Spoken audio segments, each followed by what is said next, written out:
أو الصديق أبا بكر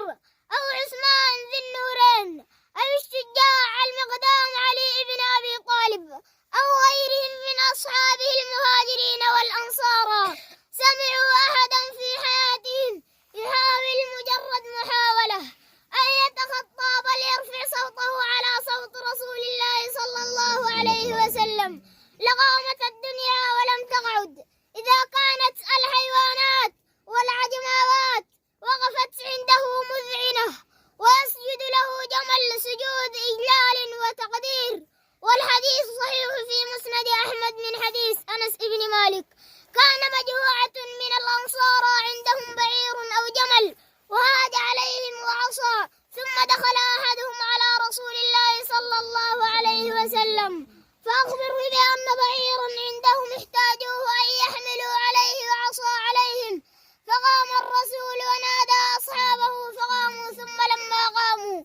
دخل رسول الله قالوا رأينا الجمل وهو هاج فخفنا على رسول الله وقلنا إن الجمل هاج يا رسول الله فقال ادعوه فلن يضرني ثم نظر إليه صلى الله عليه وسلم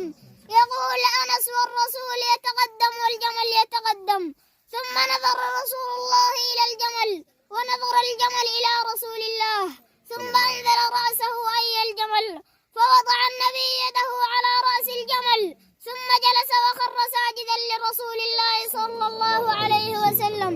ثم قال الرسول الله عليه الصلاة والسلام إن هذا الجمل قد كبر سنه من صاحبه فأشتريه. قال صاحبه وفداك يا رسول الله قال أردت أن أشتريه ثم أطلقه فقد كبر سنه فقال يا رسول الله نفعل ذلك فقال رسول الله صلى الله عليه وسلم ألا يحملوا عليه لكبر سنه وأن يرحموه ويرأفوا به حتى يموت والمتطاولون على الذات الإلهية هل تصدقون لو قيل وأن بعض الذين اليوم يتطاولون